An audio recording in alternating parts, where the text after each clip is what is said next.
Hi everybody, Tim Hughes here. I'm the CEO and co-founder of DLA Ignite. With me today I'm with Doug Betts, and we're going to be talking about how to create a great culture.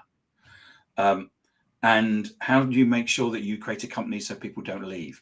It just seems to be such a timely podcast, Doug. The fact that culture always seems to be in the headlines, and regardless of the recruitment marketplace, whether there's loads of people on the market or not a lot of people on the market, creating a culture is still important. Where can people find you, Doug? Okay, so I can be found mainly on social media like LinkedIn, and also my website www.surebetshr.com. And Doug, you've got a really interesting background, isn't it? Because I mean, you've been involved in HR for a long time, haven't you? Yeah, 23 years, rather scarily, and counting. So just give us a quick potted history of what you've done in those 23 years. So I started out as an HR assistant and worked my way up to HR director over a series of jobs in both the private and the public sectors, and then both as an in-house HR person as well as outsourced. So I've picked up a lot of knowledge and skills along the way, and even after 20 years, I still see the same managers making the same mistakes, and there still being the same cultural issues. So this is why I'm so passionate about this subject and getting this kind of thing right. So what if we're going to create a culture? What is it that we need to do? I think, first of all, work out and define what you actually want it to be. And for me, the best advice I can give a business owner is, how do you want your staff to feel about coming to work for you every day? Because there's so many things that you can get wrong in this. And I think if you start in that, then that's the good starting point to be able to start to define it, and then making sure that whatever behaviours you come up with are enforced by your leadership team as well as yourself. It starts at the top. Always. And it's the CEO or the managing director and the leadership team who have to reflect the values of the culture, isn't it? They do, because there's nothing going to disengage people more than if they see the leadership team behaving differently to how they've been telling everybody else to behave. Yeah. Yes.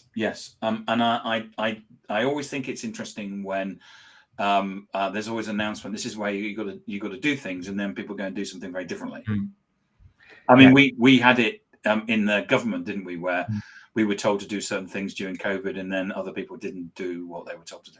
Yeah, absolutely. And you can see the reaction it gave to people who just felt angry and thought, well, why should we bother to follow those rules? So on a large scale, that is what can happen. And yet I still see similar variants happening in businesses regularly.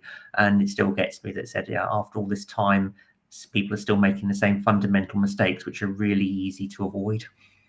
So if we've so in terms of defining the culture, when you say the behaviors, what is it? One of the things that I've seen people do to try and get the team back on track is to do like a whiteboarding where these are good behaviors and these are bad behaviors, and then everybody signs up to doing the good behaviors. What is it that I think we need to be doing it at a more strategic level, but what is it that we can be doing as leaders to set those behaviors? I think leading by example, it sounds obvious, and also not just about writing keywords on a whiteboard or on a poster in the company reception area.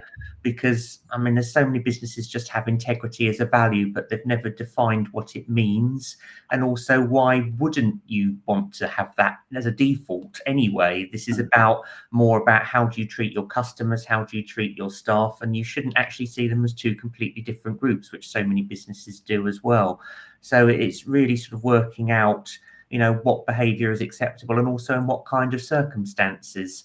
So, if you're going through a period of change, or you want people to do certain things or projects, again, it's trying to create a culture where people feel they can be creative, they can be themselves, and they can actually contribute something, because most people like to feel that they're making a positive contribution to the company they're working for.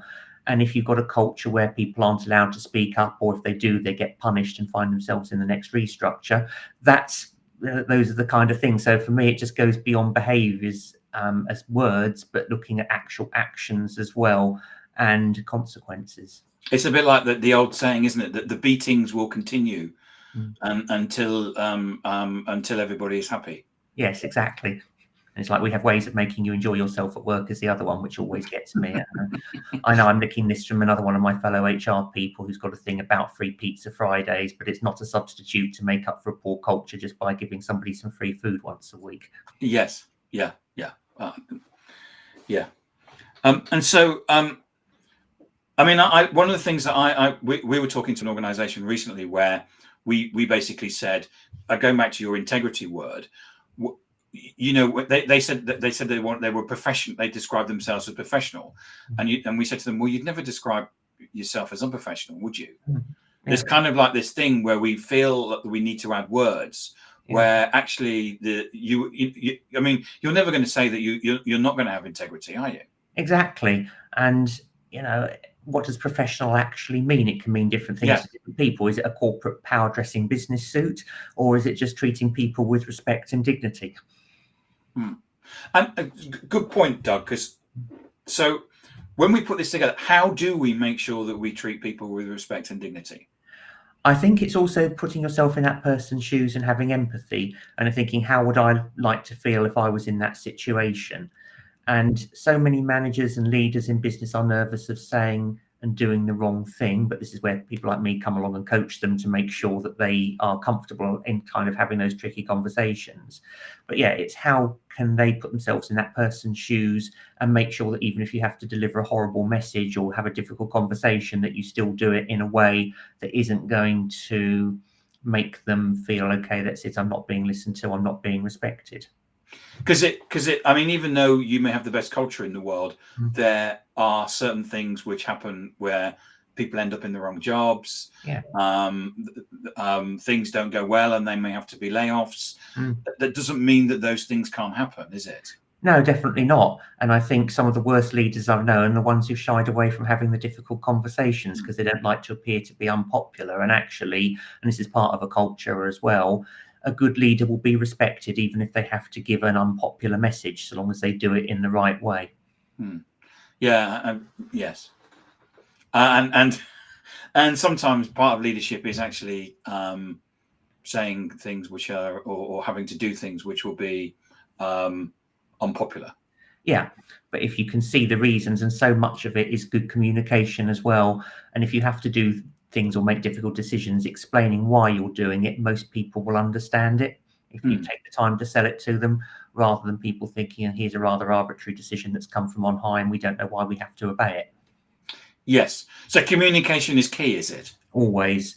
Because I think most people, when they think about what's going wrong in a company, it usually comes down to poor communication somewhere. Yes, I would say so. Is there's a saying, isn't there, that communicate something and often, or yeah, little and often, and key messages, because people have very, very poor attention spans in general, and therefore if you give them a long sermon, they're not going to remember it. But if you give them key messages that are easy to remember, and it's little and often rather than a once a year appraisal or a once a year talk from your MD, then people are more likely to relate to that, and then they're going to feel they know what's going on, and they're going to feel involved and hopefully still want to be a part of it. And there seems to be this move also, I think, in organizations today, especially because of a younger generation is expecting to get feedback more often. Is that something that you would recommend? I mean, is the annual appraisal over, or? The annual appraisal is definitely over. I'm proud of every business who I've managed to persuade to drop it, because it's got absolutely no relevance in the year 2024. The best feedback should be little and often, particularly because roles are changing all the time, as are people. And you can set objectives one day and they could have gone out of date within a few weeks if things change rapidly and you have to react to what's going on in your industry or in the business world around you. So yeah, I would encourage all businesses to try and do away with the annual forms, the laborious paperwork process that doesn't actually add any commercial value to a business, doesn't usually make people feel great. But that's not an excuse to stop communicating. I would still say to people, leaders in businesses, you still need to check in little and often with your team, give them the feedback, make them feel that you're listening and you're communicating with them. It's just, drop the process that would have been a good idea 30 years ago, but no longer has a relevance. Because, I mean, if you look at the impact of AI, I mean, look how fast how that's changed things in the last 12 months. Anything that you're doing that you were thinking of doing with AI 12 months ago is things have moved on. Yeah, absolutely. And it's just important as business leaders, you see themselves as being pioneers rather than somebody who's stuck in the past. Because as a wise ex-boss once said to me, if you don't move forwards and you stand still, you actually go backwards because everybody else is going to overtake you. Mm. And are you seeing HR policy now being part of the? Because this sounds like these are organisations that are seeing themselves as being innovative. Mm. Because HR policy has always been, hiring and firing and maybe a little bit in the middle where somebody does something wrong and you have to get rid of them. Yeah. But is this where you're starting to see HR really being part of the innovative process? Yeah, and it should be. I've said this many times, but I work for one of the most misunderstood professions there is. And there's so many people think HR is hiring and firing when actually it's not. That's actually a manager's job to do both those things. All I've ever done is support them to make sure that they're doing it legally. Yes. But actually, when you use HR correctly in a business, we are there to help you innovate. We are there to help you get the best out of your people. And we're ultimately there to help increase your bottom line and your profitability. And if we're kept involved in the key discussions and we know what the strategy is and we devise a people strategy that aligns with your business strategy, then yeah, you can see a real value in what we do. And yeah, there's a message that I will continue to sort of get out there to people, because I think it's just so important that, as I said, as business owners, they do not need to struggle all by themselves thinking they have to know it all. This is why they employ experts to help them do things like this.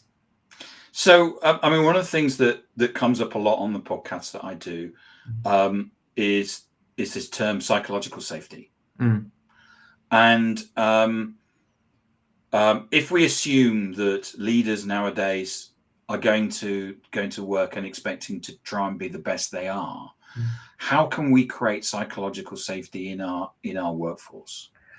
It's by giving people a voice and making them feel that it's a safe environment for them to be able to express themselves and to be themselves rather than a corporate version of themselves or what they think they want to be. They should be able to be in a culture where they can freely speak out if they're not happy about something, providing it's constructive and not just a general moan. Yep. They should be able to talk openly if they're struggling as well. And they should be able to ask for help without fear of being labelled as a failure or somebody who doesn't know what they're doing. The other thing that's linked to this is very much about having very clear expectations about what the job is actually designed to do, because there's so many businesses I go into where there's no job description, and no wonder there's a mismatch because people have a very different idea about what they should be doing versus what their managers and the senior leadership team expects them to be doing. So again, all of those things would make people feel unsafe if they weren't there. So yeah, it's that environment where there's open communication, where people can talk, where people's ideas are listened to and they are valued. Even if you can't take them on board, at least you get some feedback about it. So that, going back to your point earlier about ongoing feedback as well.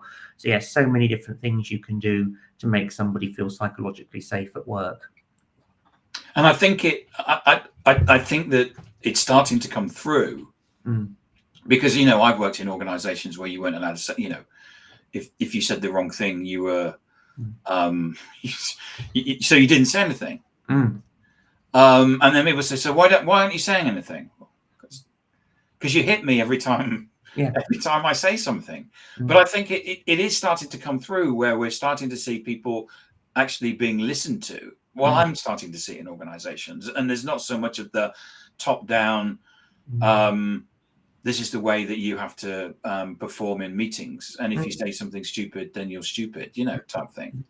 Yeah, and it's just so important to get that bit right, because your employees can give you some really valuable feedback that you might be missing if you're a business owner, because they can tell you what's going on at the ground level and you can change things for the better. And something I've always encouraged my clients to do is have a ban the stupid rule competition. So ban the stupid rule competition. Okay. So that's where perhaps there's something that made perfect sense 5 years ago, but you're still doing it, and there's no real reason why, and it's not giving your customers a great experience. So that's something that you can potentially stop doing. So I think getting that feedback rather than just thinking you know best because you're sitting at the top of this organizational structure is a really valuable way of getting that feedback, and making people feel safe and that they've got a voice. So there's two things I wanted to first and foremost is so part of that culture is allowing people to be wrong. Yes. From a leadership perspective and an individual contributor perspective. Yeah, people have to be allowed to make mistakes and not be punished for it, because that's how you learn, that's how you innovate, it's how you grow. Obviously, a good manager will stop somebody making such a big mistake that the company goes under or loses significant amounts of money. But it's, give them a bit of a parameter to experiment and to try things out. And also, it's about making sure that everybody is listened to in meetings, because still, I think leaders expect to come along and go, or expected, or think they're expected to have all the answers. Yeah, and leaders don't these days. Most people just want a bit of guidance or good communication. And yeah, you can't know it all. You can't, as a leader, be an expert in finance, HR, marketing. That's why you have your experts to advise you no matter what level you're employed at. And yeah, your team can give you valuable insights into things, and you can make decisions based on that feedback or not. But at least be seen to be listening, because again, I've seen so many people get frustrated when they've come forward with really good ideas that have been ignored, or worse still, the leaders tried to claim them as their own. Well, that's the other thing. I mean, I used to work for a leader who did that. And then we were all on a call, and the leader said, well, why isn't there any innovation coming from this team anymore? And us team members are basically instant messaging it, saying, because you steal all our ideas. Yeah, and it's a brave person in that culture who will actually give them that feedback. Now, a good leader will be self-critical and will look at themselves and always be trying to improve, rather than that sort of authoritarian approach, which was the norm many years ago. And how as leaders do we do that? Is that about in meetings actually asking for feedback and asking for them to reflect on them as a leader? Yeah, I think it's somebody brave enough to ask for feedback. But I also think to change that kind of style, it's a leader's got to have enough self-confidence and self-belief in themselves, because usually the leaders that are authoritarian and surround themselves with people who don't disagree with them are the ones who are deep down very insecure about being in that position and are worried they're going to be found out. And so, but you think that people should actually spend time saying, give me some feedback? Yeah, and they've got to mean it and be open to it, and again take it on board rather than again argue with it or something like that. Yeah, or talk over the person like I just did. Yeah, I know, and I think that's natural human conversations. There's always going to be a bit of overlap, so that's fine. But it's just it's just really interesting to see just how many people are still leading in this way, and they're still scratching their heads afterwards, wondering why it's all going wrong. Yes, I mean, I remember working for a VP who I found him very very inspirational. And I mean, he was a VP. He had managers working for him, and then there was individual contributors underneath that. And he said, as soon as one of the things, as soon as I moved from being a manager and had managers reporting to me, he said I was completely removed from the front line. He said I had no idea what was going on. All I could do is pull levers of things based on my 20-year experience, but what was actually going on the ground floor we were in sales, so what's happening at customers, I have no idea.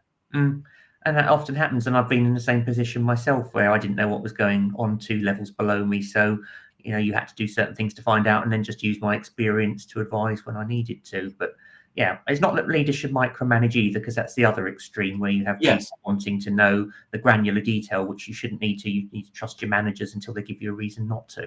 But I thought that having that self-awareness to actually say that and actually admit it, I thought at the time was actually quite inspirational in terms of saying I haven't got a clue. Yeah, and it takes a very strong, confident leader to be able to do that. But I think, they need to build on that self-confidence so they can do it, because it can be absolutely invaluable. Yes, yeah. So if there's anything that an organization can do, give us one thing, Doug, before we wrap up.